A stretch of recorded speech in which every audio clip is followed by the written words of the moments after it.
awitin sa ating huling pag-conduct ng prayer meeting sa ating church building na to. At very excited. I know that we are very excited to move up at mag-conduct ng ating new ating service sa ating new church building. And I continue to encourage you to help us raise fund para po sa ating elevator and sa ating aircon for our new church building. Amen. So, tayo na po ay dumako sa ating text for this evening. Matatagpuan po sa Colossians 4 verse 2.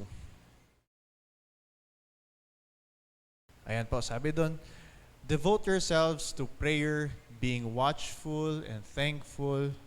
Ayun lang po, ganun lang po kaiksiyan.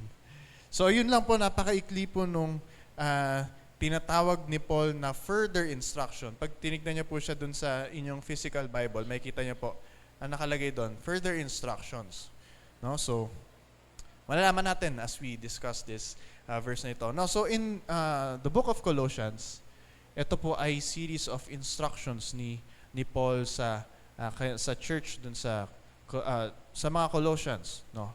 So, ito po ay, yung author po, si Paul, is calling us to set our minds on things above, not on earthly things. Diba? Binigyan niya tayo ng 3 chapters dito sa Colossians. Ito po yung last chapter, chapter 4. Binigyan niya tayo ng 3 chapters na puro instructions. Mga do's and don'ts, ay yung mga dapat gawin bilang isang tao made alive in Christ. So ito ay message for not just the Colossians, for us as well. No? So, ayun, sabi doon, meron siya mga tinuro, meron mga put to death, yung earthly nature, yung sexual desires, yung evil desires. Sabi rin doon, rid yourselves of such things, yung mga malice, anger, slander, filthy language. Tapos binigyan din naman niya tayo ng kung ano yung mga dapat meron sa atin, mga qualities. Dapat tayo ay kind, tayo ay gentle, tayo ay patient, tayo ay may peace sa ating mga kapwa.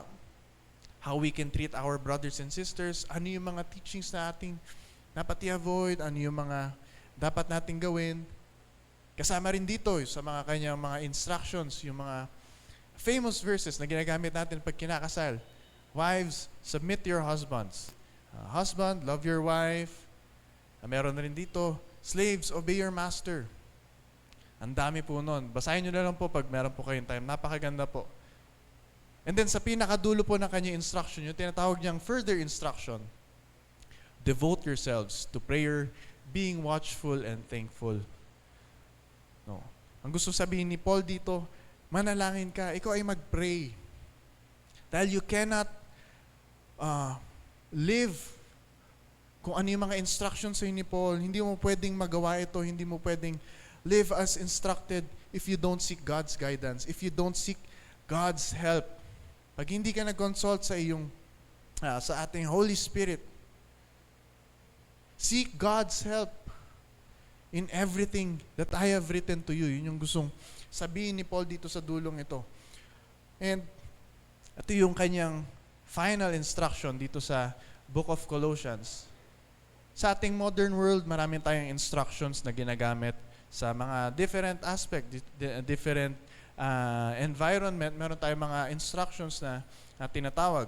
Sa akin pong work, sa governance and compliance, very important po ang instructions to observe yung mga guidelines, yung kung paano mo gagawin. Ito yung mga guide, yung instructions na tinatawag natin sa aking work. Ito yung magsuserve ng guidelines on to help us follow the law o abide sa law habang tayo nag-ooperate ng business.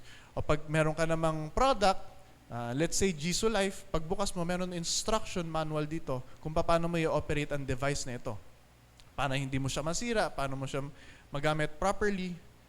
Sa isang organization or isang grupo, yung mga managers, ginagamit nilang instruction to guide ang kanilang mga employees.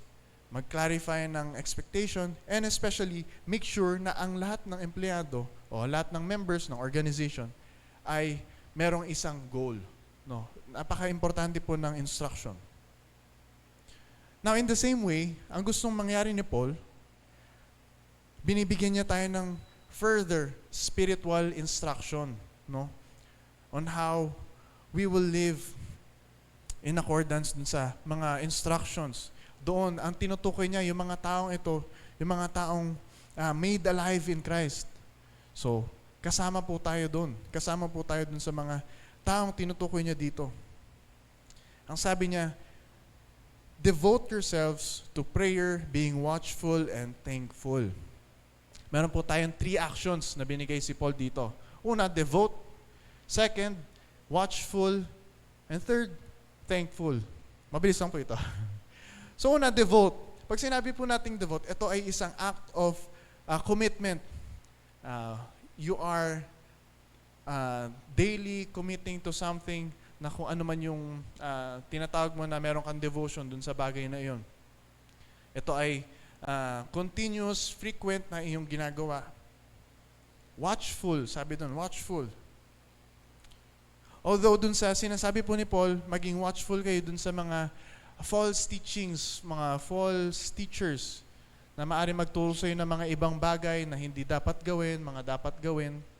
Pero pwede rin po ito mag-apply sa ating spiritual na battle. Tayo ay dapat maging alert, maging watchful, maging vigilant. At ito rin pong verse na ito ay in reference dun sa sinabi po ni Jesus in Luke chapter 18. Alala niyo po yun nung sinasadula dito. Diyan kayo manalangin. At huwag kayong magpatukso sa temptation, di ba? Yun yung sinasabi ni Jesus doon. Watch and pray. Yun yung sabi niya. Yun yung sabi niya sa kanyang disciples para hindi sila mahulog sa temptation. Ito rin po ay ine-echo ni Paul ngayon sa kanyang author, sa atin. Ito ay kanyang inuulit, ine-emphasize na tayo ay maging watchful. And lastly, thankful. So it's important na tayo ay lumapit sa presensya ng Panginoon, kumausap sa ating Panginoon, nang merong grateful heart. That we are recognizing God's goodness, His faithfulness, His provision, that whenever we pray, whenever we ask something, ano ba ang una nating sinasabi sa ating prayer? Thank you, Father. Thank you, Jesus. Thank you, Holy Spirit. Tayo po dito sa church, pinapractice po natin ang pagiging grateful sa ating Panginoon. Pero paulit-ulit po natin gawin ito. Pakita natin sa Panginoon na tayo ay thankful in all circumstances.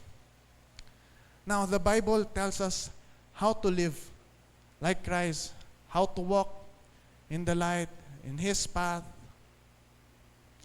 Every Sunday, ang Panginoon ay nagbibigay sa atin ng instructions. Paano ka lumakad in the Spirit? Paano ka mamuhay sa iyong perfect beginning?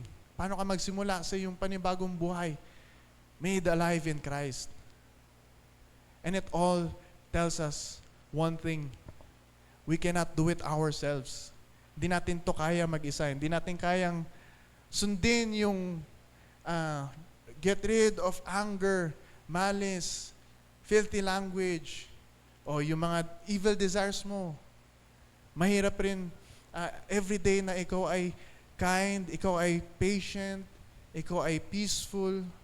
Lahat ito ay hindi po natin kaya. Pero kaya po natin ito with the help of the Holy Spirit, with the help of God. So doon po papasok ang ating prayer. That's why Paul, with his so many instructions, detailed instructions, beautiful instructions on how we will live bilang believers, followers of Christ. Sa dulo po, sa dulong-dulo, sinabi niya doon, devote yourselves to prayer, being watchful and thankful. Why? Because prayer is very important. Prayer is how we connect with our God. In reference sa ating preaching last week, fellowship, last week po pala, yung fellowship natin sa ating Panginoon. Ito yung napaka gusto ng Panginoon sa atin. Yung maliit na moment na tayo ay magpe-pray, Yung brief moment na ikaw ay magpe-pray pag ikaw ay kakain, mamadali ka pa, thank you Lord, okay, amen. O ikaw ay may kinakaharap na battle, a short prayer. Ito ay very important sa ating Panginoon. Ito ay ating fellowship. No, prayer is important because it keeps our heart alert and against sa temptation ng kaaway. No? And it also helps us practice pagiging thankful natin sa Panginoon. By uttering, thank you Lord, thank you Father, is very important. So tonight, as we pray, habang tayo ay magpe-pray na ating mga cards, ating mga prayer list, let us devote ourselves fully, buong-buong puso, with a grateful heart. At tayo rin po ay maging watchful sa ating surrounding, sa ating heart. No, maging sensitive tayo sa kilos po ng Panginoon, ng Holy Spirit. And let's ask God for a continuous strength to live out everything na Kanyang tinuturo sa atin. At may we never forget to devote ourselves to prayer. Amen po. Thank you, Father. Thank you, Jesus. Thank you, Holy Spirit. Maraming salamat po sa gabing ito, sa inyo pong paalala. May we exercise being watchful at kami po ay mag-remain faithful sa inyo. May you always remind us of your promises, of your instructions, and we seek guidance every single day, every moment, every decision amin pong iti-take.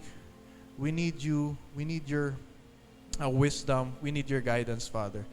May you help us, may you teach us to be like you, to be patient, and to be sensitive sa inyo pong mensahe. We thank you, Father, in Jesus' name, amen.